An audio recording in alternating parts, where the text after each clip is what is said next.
तो हेलो दोस्तों, नमस्कार। स्वागत करता हूं आप लोगों को हमारे YouTube चैनल सुनील ज्ञानम क्लासेस पर। दोस्तों, मैंने पिछली कक्षाओं में रासायनिक अभिक्रिया का प्रकार प्रकृति के आधार पर पढ़ लिए थे। आज हम पढ़ेंगे तापमान के आधार पर। दोस्तों, रासायनिक अभिक्रिया तापमान के आधार पर दो प्रकार के होते हैं। नंबर फर्स्ट ऊष्मक्षेपी और दूसरा ऊष्मक्षेपी।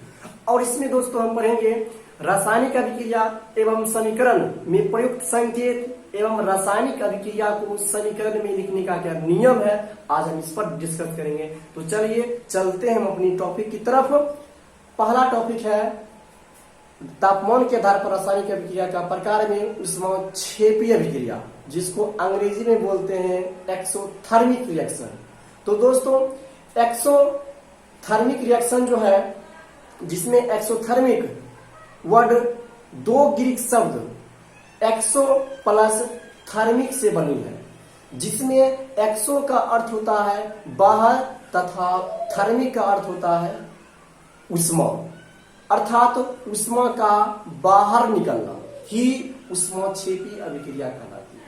या वैसी रासायनिक अभिक्रिया जिसमें उत्पाद के निर्माण के साथ साथ ऊष्मा भी निकलती हो, उसे हम क्या बोलते हैं दोस्तों? ऊष्मक्षेपी अभिक्रिया कहते हैं। जैसे जब हम कार्बन को ऑक्सीजन के साथ संयोग कराते हैं या संयोग करता है, तब कार्बन डाइऑक्साइड गैस और ऊष्मा निकलती है। कितना ऊष्मा निकलती है? तो देख लीजिए, ऊष्मा निकलती है 94.45 किलो कैलोरी। और जब दूसरा एग्जांपल है, जब हाइड्रोजन ऑक्सीजन के साथ रिएक्शन करता है, तब जल और ऊष्मा निकलती है। इसमें कितना निकलता है ऊष्मा? 136.474 किलो कैलोरी निकलती है दोस्तों। तो दोस्तों, मुझे सिर्फ और सिर्फ एक शब्द में अगर जाना जाए तो सिर्फ ये समझिए कि अगर उत्पाद में सिर्फ प्लस लिखा हो, प्लस ऊष्मा, तो समझ आइए कि ये जो है अभिक्रिया कौन सा है? ऊष्मशोषी अभिक्रिया है। और हमारा दूसरा टाइप है ऊष्मशोषी अभिक्रिया, जिसको हम बोलते हैं अंग्रेजी में इंडोथर्मिक रिएक्शन। तो दोस्तों समझिएगा कि इंडोथर्मिक वर्ड दो ग्रीक शब्द इंडो प्लस थर्मिक से बनी है, जिसमें इंडो का अर्थ होता है विदिन अर्थात अंदर, तथा थर्मिक का अर्थ होता है ऊष्मा, अर्थात कहने का मतलब यह है हमारा कि जिस रासायनिक अभिक्रिया में ऊष्मा का यूज रासायनिक अभिक्रिया के बीच में होगा या अंदर में होगा, उसे हम ऊष्मशोषी अभिक्रिया कहते हैं। या ऐसे कभी कह सकते हैं कि वैसी रासायनिक अभिक्रिया जिसमें ऊष्मा का अवशोषण होता है अर्थात खपत होता है, उसे हम क्या बोलते हैं दोस्तों? उसे हम ऊष्मशोषी अभिक्रिया बोलते हैं। जैसे देख लीजिए कि जब नाइट्रोजन ऑक्सीजन के साथ संयोग करता है, तो नाइट्रस ऑक्साइड और ऊष्मा का अवशोषण होता है। कितना होता है? 43.2 किलो कैलोरी ऊष्मा का खपत होता है। और ऊष्मक्षेपी में ऊष्मा निकलता था, इसमें खपत होता है। अब जब हाइड्रोजन आयोडीन के साथ रिएक्शन करता है, तब HI बनाता है और 11.82 किलो कैलोरी ऊष्मा का क्या करता है? खपत करता है, अवशोषण करता है। तो दोस्तों समझिए एक बात कि इतना जो है, इतना किलो कैलोरी क्यों, मतलब 43.2 किलो कैलोरी 11.82 किलो कैलोरी क्यों खपत करता है? ऊष्मा को तोड़ने के लिए करता है। ठीक है दोस्तों, ऊष्मा को अभिकारक को तोड़ने के लिए इतना ऊर्जा की आवश्यकता पड़ती है। तो दोस्तों हम कह सकते हैं कि वैसी रासायनिक अभिक्रिया या जिन रासायनिक अभिक्रिया में अभिकारक को तोड़ने के लिए ऊष्मा, विद्युत और प्रकाश की आवश्यकता पड़ती है, उसे हम क्या बोलेंगे दोस्तों? उसे हम बोलेंगे ऊष्मशोषी अभिक्रिया बोलेंगे। तो दोस्तों मुझे उम्मीद है कि आप लोग ऊष्मशोषी अभिक्रिया और ऊष्मक्षेपी अभिक्रिया पढ़ लिए हैं। या एक लाइन में इसको हम समझ सकते हैं कि उत्पाद में अगर माइनस का चिन्ह लगा हुआ है, माइनस ऊष्मा अर्थात ऊष्मा क्या होती है? खपत होती है, उसे हम बोल देंगे ऊष्मशोषी अभिक्रिया। प्लस होगा उत्पाद में ऊष्मक्षेपी, माइनस होगा ऊष्मशोषी। तो दोस्तों चलते हैं अपनी दूसरी टॉपिक पर। तो अब हम देखते हैं रासायनिक अभिक्रिया एवं समीकरण में प्रयुक्त संकेत कौन कौन सा है। देखिए ये सब संकेत हुआ। जैसे मैं आपको एक चीज समझाता हूं कि एक इक्वेशन में आपको लिखता हूं, रिएक्शन Zn प्लस H2SO4 बन गया ZnSO4 प्लस H2 बन गया।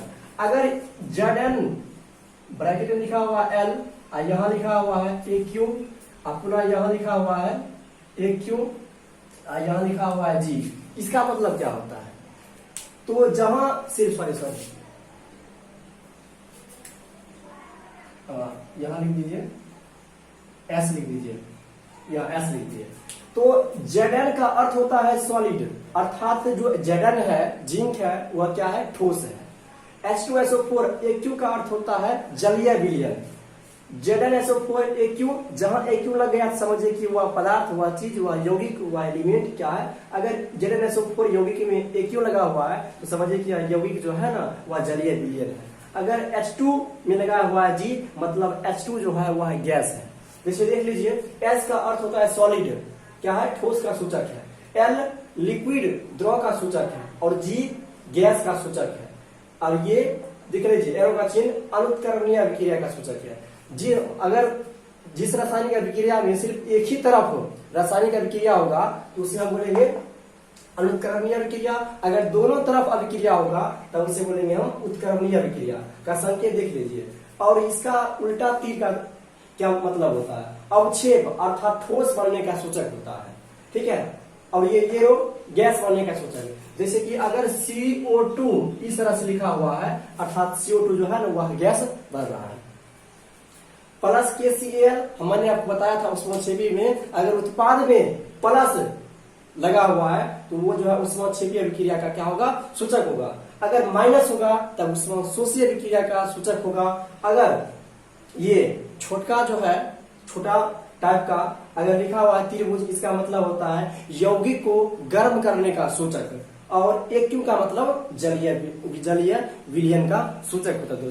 दोस्तों इसको आप कंठस्थ याद कर लीजिएगा। इसका उपयोग रासायनिक समीकरण में होगा।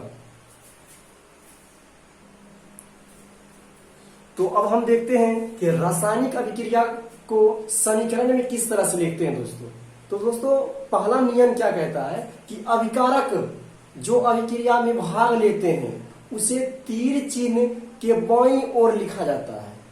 दूसरा है उत्पाद जो अभिक्रिया के बाद बनता है उसे तीर चिन्ह के दाईं ओर लिखा जाता है।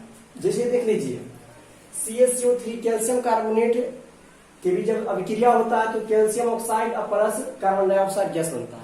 अब दोस्तों इसको हम क्या बोलेंगे? तीर चिन्ह के बाईं ओर अभिकारक और तीर चिन्ह के दाईं ओर उत्पाद कहलाएगा। ठीक है दोस्तों। अब अगला नियम क्या कहता है?